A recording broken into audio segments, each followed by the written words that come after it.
ఆనాడు అధికారమున్న ప్రభుత్వం విపక్షాలు ఒక్కటై ఆంధ్రప్రదేశ్ రాష్ట్రాన్ని నిట్ట నిలువునా చీల్చారని వైసీపీ అధ్యక్షుడు జగన్ మండిపడ్డారు. యువభేరిలో పాల్గొని ఆయన ప్రత్యేక హోదాపై చంద్రబాబు అబద్ధాలు చెబుతున్నారని ధ్వజమెత్తారు. సీఎం ప్రజల భావోద్వేగాలతో ఆడుకుంటున్నారని ఆరోపించారు.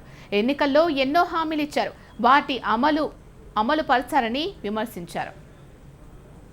ఒక పార్లమెంటులో ఇచ్చిన మాటకే ఇవాళ గతి లేకపోతే ఈ దేశంలో అసలు ప్రజాస్వామ్యం ఉందా అని చెప్పి నేను గట్టిగా కూడా నిలదీస్తూ అడుగుతా ఉన్నాను. నేను ఇక్కడ రాజకీయ నాయకులు విశ్వసనీయతకు లేదు అని చెప్పి ఇవాళ వీళ్ళు చేస్తా ఉన్న తీరును చూసినప్పుడు చదువుకున్న పిల్లాడు, చదువు అయిపోయి ఉద్యోగం కోసం ఎదురు చూస్తా ఉన్న ప్రతి పిల్లాడు కూడా రాజకీయ నాయకులు నమ్మే పరిస్థితిలోకి రాకుండా పోవడానికి కారణం ఇటువంటి వాళ్ళు చేస్తా ఉన్న తీరును చూసే.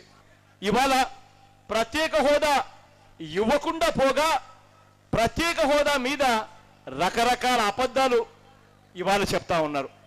నేను ఇవాళ ఒకటి అడుగుతా ఉన్నా, ఇదే ప్రత్యేక హోదా గన కేంద్ర ప్రభుత్వం మేము ఇస్తాము అని గన చంద్రబాబు నాయుడు గారికి గన చెబితే ప్రత్యేక హోదా అన్నది ఒక పెద్ద బ్రహ్మ పదార్థం, ప్రత్యేక హోదా వల్ల విపరీతమైన మేలు జరుగుతాయి, ప్రత్యేక హోదా వల్ల విపరీతంగా ఉద్యోగాలు వస్తాయి, ప్రత్యేక హోదా వల్ల అది జరుగుతుంది ఇది జరుగుతుంది అని ఏకంగా చంద్రబాబు నాయుడు గారు ఇలా మైకు పట్టుకొని విశాఖపట్నంలో ఒక పెద్ద మీటింగ్ అరేంజ్ చేసి ఆ పెద్ద మీటింగ్లో అందరినీ పిలిచి దేశంలో ఉన్న వాళ్ళను దేశంలో ఉన్న వాళ్ళను, రాష్ట్రంలో ఉన్న వాళ్ళను, బయట దేశంలో ఉన్న వాళ్ళందరినీ కూడా పిలిచి ఇది గొప్ప కార్యక్రమం చంద్రబాబు నాయుడు గారి వల్లే జరిగింది అని చెప్పి చెప్పుకొచ్చేవాళ్ళు.